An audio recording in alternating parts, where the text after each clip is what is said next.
All right, guys, welcome back. So today we're out at the range and we got something pretty cool we're going to be taking a look at. We've got the Vepr 12 gauge shotgun. So today what we're going to be doing is, of course, running a bunch of rounds through it, seeing how it's going to run, seeing how it's going to function.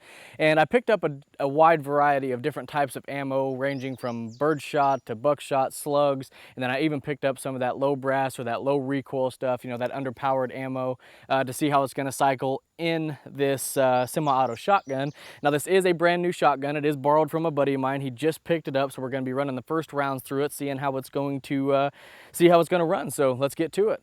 All right, so the magazines that he sent me with this shotgun to use today are two of these SGM Tactical 12-round magazines. So those are the mags we're going to be using today throughout this entire video. And first off, I've got some Remington double-aught buck loaded up in both magazines. I just figured we start things off with something a little on the hotter side. So yeah, we're just going to run these two magazines and see how the first shots go. So here we go.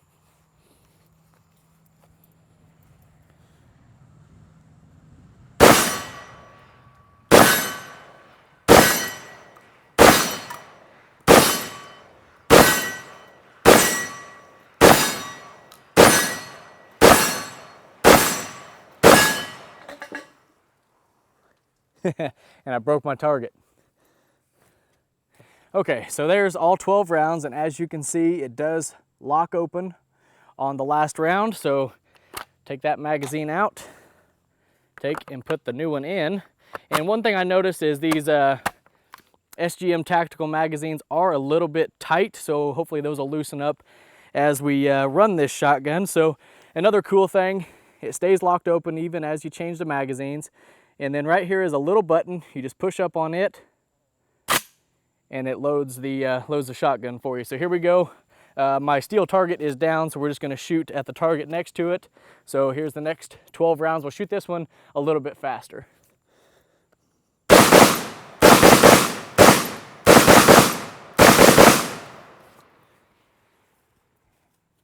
Again, locked open on the last round fired. So first two mags successful. Everything ran perfectly, and so far so good. So let's load up with something different. All right, so here's what happened to my steel target when I said my target broke. As you can see, you know, right here on it, as you can see, it's been hit multiple times with different rounds right underneath the target. So it was getting pretty weak, and with the power of that double-aught buck out of that 12 gauge, it just finally did it in. But luckily I've got a couple more stands that I built for when I get some more targets. So we'll just switch it over to one of those now and get back to ringing some steel. All right, so mags are loaded back up. This time I'm going to be running some Winchester 8-shot, just some heavy target load, so more of a birdshot load on this one, unlike the more powerful double-aught buck we started out with. So let's see how this one shoots.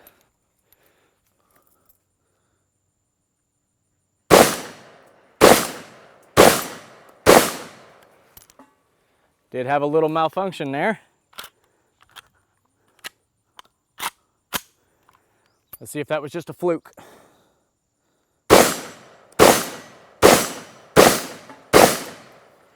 And another one.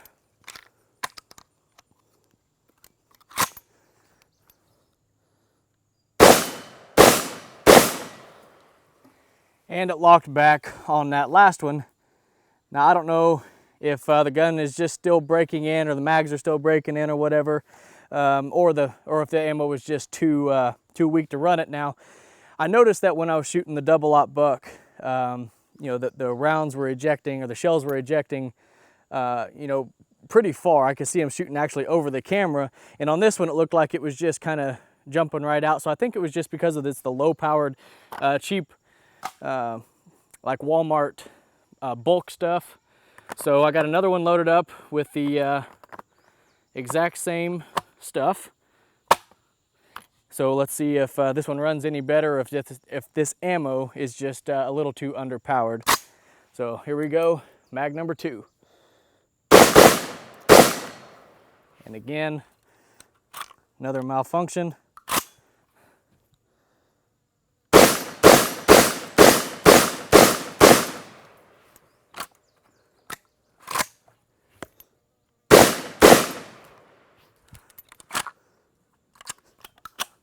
And that was actually the last round there. So quite a few malfunctions here on this type of ammo. So like I said, I've got other brands, other types, so we'll load up with some other stuff and see if it was just this ammo this gun didn't like or what it is. So you know, some of the other ammo I've got is some of the low powered stuff like this one.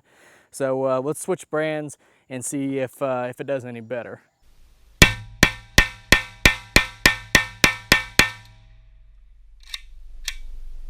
All right, so loading these SGM Tactical 12 round magazines is actually fairly easy to do. All you're gonna wanna do is get the round started about where that first notch is on the follower, put it right there, push down on the follower, and push the round all the way back to where it rides in that track on the back side of the magazine. And then to load the rest of the rounds, just do the same thing. Start it about right there, and then push it down, and make sure you're pushing the rounds all the way back against the magazine so it gets in that track, and that way, you know, they'll feed reliably. All right, so this time around, we're back to another Winchester 8-shot like field type load, and this time it is a light target load though. The last one we had the issues with was a heavy target load, so I'm not sure how this is gonna go, but we're gonna give it a shot and see how it does. So here we go.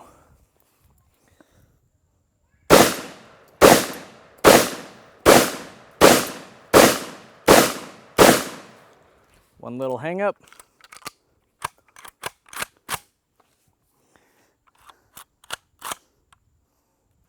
This time, might have to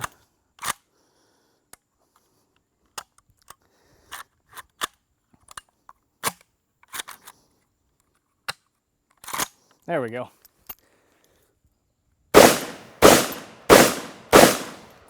Okay, and it locked back. So we had that one hang up.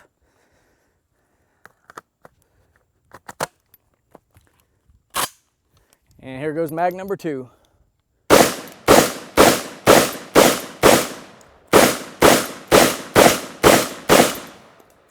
And that time, no issues. It locked back. And so, you know, with this being the light target load, I really thought it was going to be a little worse than that heavy target load with the birdshot ammo. So I don't know if the gun's just breaking in more, if the mags are breaking in more or what, but we're just going to keep shooting and see how it goes.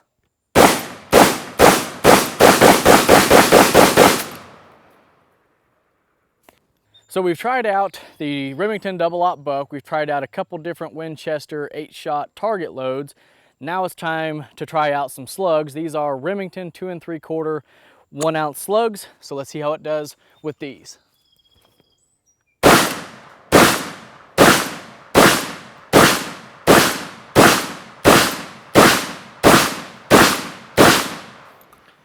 Okay, fired all of them. It locked back. And I don't know how well you can tell on the video, but this magazine, watch the rounds being ejected. You could tell when something's a little more powerful that you're shooting by the ejection that's going on, because you know I can see it out of my peripheral vision how far it's throwing these shells. So watch for that.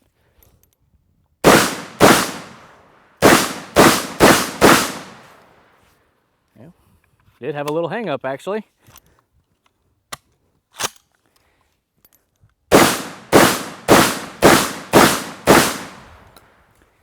And again, lock back on the empty mags. We did have that one little hang up there. I'm not sure exactly what that was all about, but definitely with these more powerful loads, as you can tell by the ejection, I can feel it in my shoulder. It definitely does cycle a lot better with something a little more powerful, but overall, you know, after all the rounds we've been shooting through it so far, it's starting to do really well.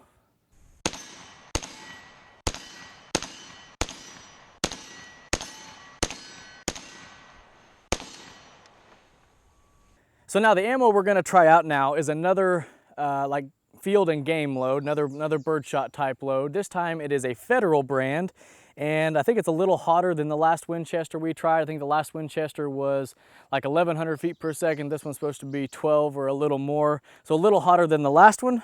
So let's see how this one does.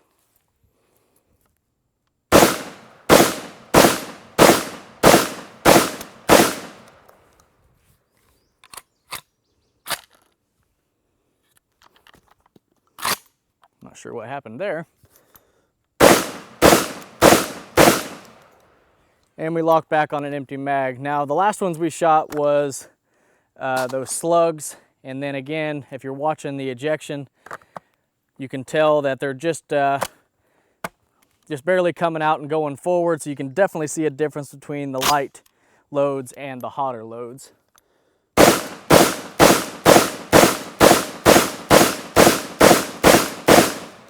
And there was all 12, again, locked back, no issues on that magazine. So with the lighter loads at the beginning, we were having some issues with it wanting to cycle, but now, like I said, after we're getting some rounds through it, getting some stuff wore in, it's starting to shoot a lot better.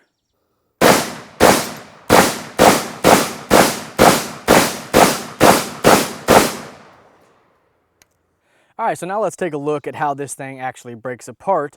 And if you're familiar with any type of AK rifles, you're gonna be, right at home taking this thing apart because it is pretty much identical. So first thing first, always check and make sure the rifle is, or the shotgun in this case, is empty.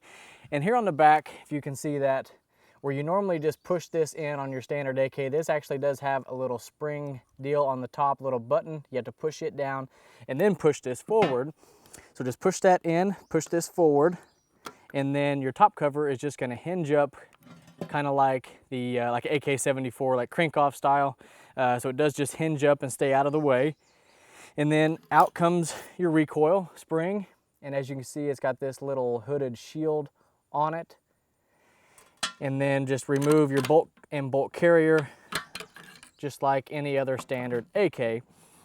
So here is your bolt and your carrier. As you can see, it works, just like any standard AK. There's your gas piston, and as you can see, it screws in and it's pinned on there. And just looking things over, it does look like everything is machined really, really well. Looks like a nice quality piece. And then here is your recoil spring with that little shield that goes on there. And again, there's that little button you have to depress when you take that off. So there's your recoil and spring.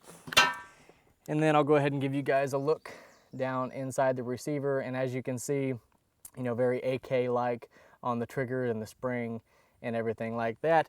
Now, your front handguard does come off just like your standard AK. So if you know how to take that off, it's very easy to do. But this little deal on the side, for those of you who might not know, this little deal right here, you lift this up, and then your top handguard will come off and you can clean your gas tube and stuff like that.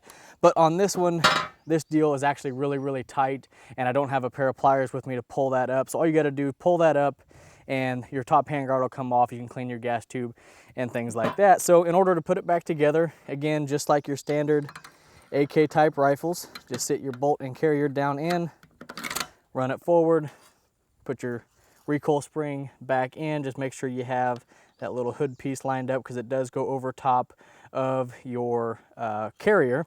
So just make sure that's all lined up, put it in, get the spring locked into the back just like that. And then all you got to do is put your top cover back down, and you're back in business.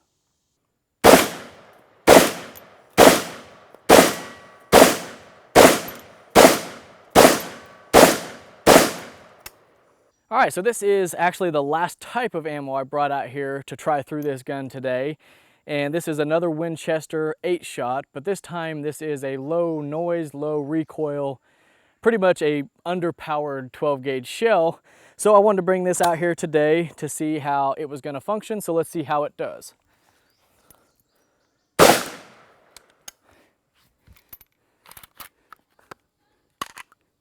So far, not looking too good. No.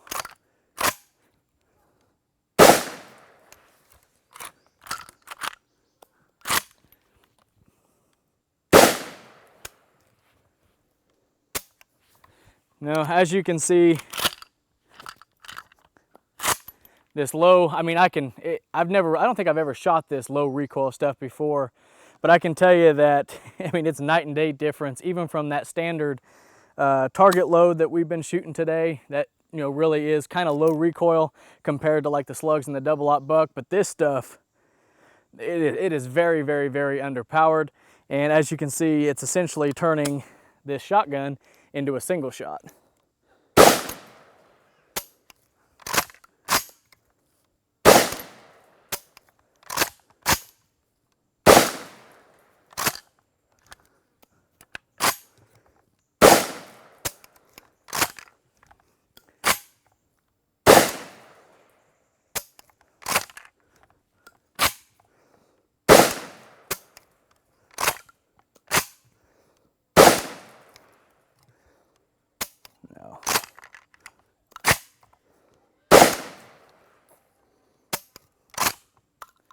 and that's it. So I've got the other magazine loaded up with it, but I'm not even gonna try it. As you can see, it didn't cycle one round out of all 12 of those.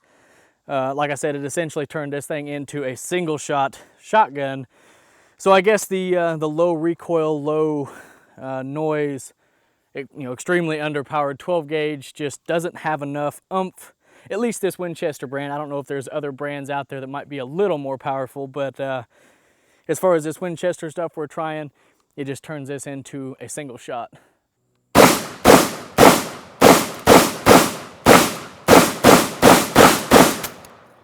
Well, I had about a half a box of double-aught buck and a half a box of slugs left, so I just mixed them all in this magazine. So let's see how it does with mixed ammo.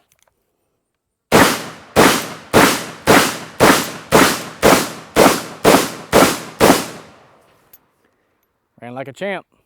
All right, so I ran a mag with double-aught buck and slugs mixed together. So this time I've got a couple different field loads added in here together. I got two different Winchesters, both heavy and light loads, and then I got some of that Federal 8-shot stuff mixed in with it as well. So let's just see how it runs.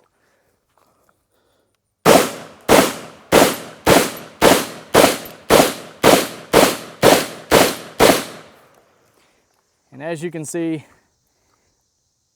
lock back, no problems. Now at the beginning of this video, when I was first testing out those ammos, you've seen that I had a couple hiccups with a couple of those different ammos, but since I've been out here all day shooting this thing, it's I went back to those same ammos and they're starting to run them a lot better. And I still have maybe a hiccup every now and then, but it's not every magazine like we were having before. So if you put enough rounds through it, I guess everything starts to loosen up and kind of break in, and it's running much better than when we first started out today.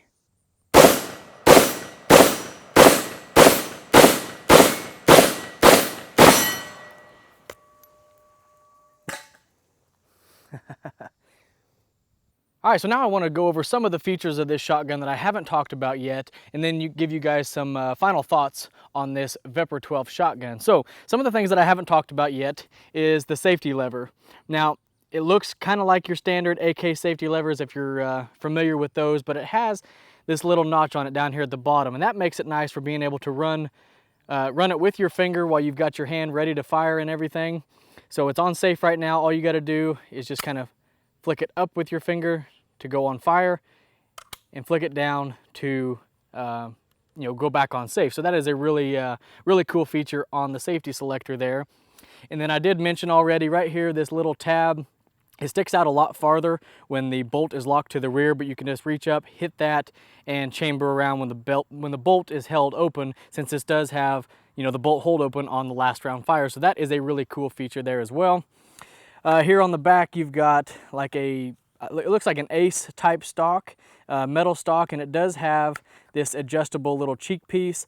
I found that moving it out of the way was best for me to get a good cheek weld on it, but it does have these little notches, and it is spring loaded, and you can put it in different positions depending on how you like to shoot or whatever. That is a nice little feature. It is a pretty comfortable pad if you can use it, but like I said, for me it was best out of the way, and that was able make me see the sights perfectly with it out of the way. Let's see, the back is nice and padded, so it was a comfortable gun to shoot. I shot several hundred rounds through it today, and my arm, I guess, is a little bit sore, but overall it was a very pleasant gun to shoot. I don't know if it was because of this nice rubber butt pad or what, but it wasn't like some shotguns that I've shot that after you shoot 10, 20, 30 rounds through, your shoulder's already hurting. So nice butt pad on it.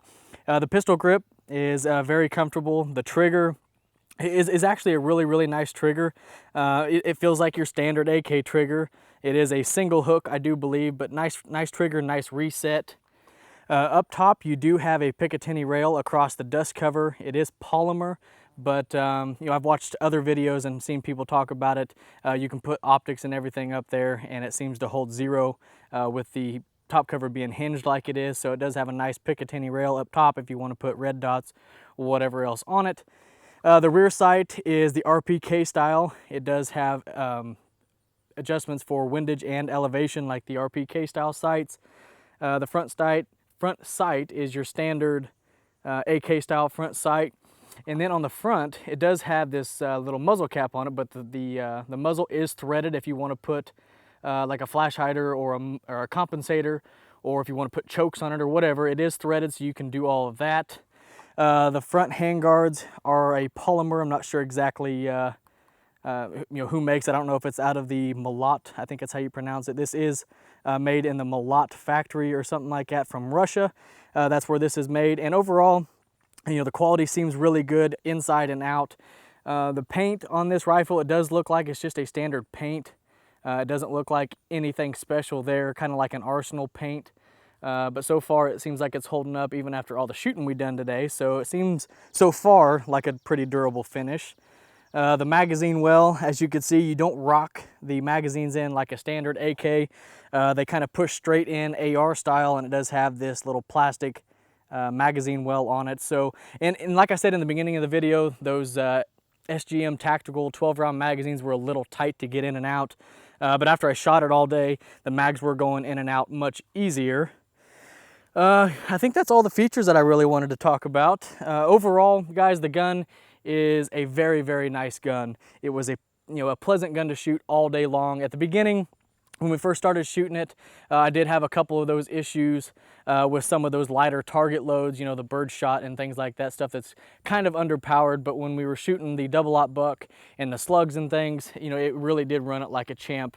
And I know I got a little bit of video footage there towards the end, after this thing was, I guess, kind of broke in, whether it was the gun or the magazines.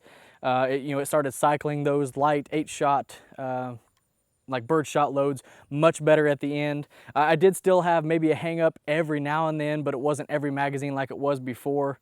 I could go through 5 or 6 magazines without any hiccups, and then maybe have one in the next magazine or something like that. So the gun's running very, very good. Like I said, it's a pleasant gun to shoot.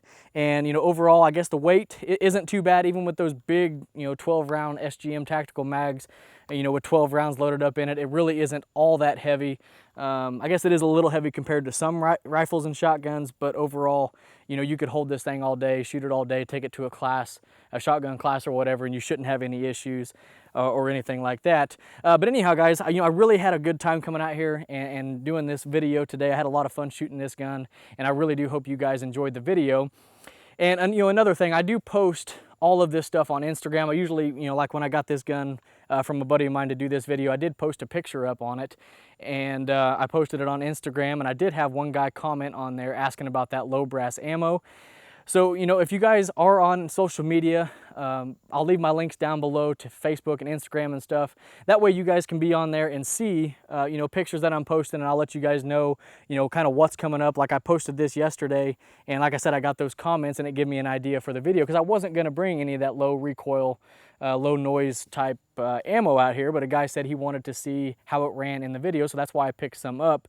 And talking about that ammo, I didn't mention that. It didn't want to run that ammo even here towards the end of the day. It just doesn't have enough power to run the action on this gun. At least this copy. I don't know if there's some guns out there, some Vepr 12s that it works in. This one it does not. It turns it into a single shot shotgun. But anyhow, guys, yeah, like I was saying on the social media stuff, if you're on there, click the links down below, follow me on Instagram, Facebook, all that, so you can see what's coming up. And that way, if I'm coming out to do a video and there's specific things you guys want to see in the video, leave comments on the pictures and stuff. That way, I can get things together and make sure I show you guys in the videos what you're exactly wanting to see.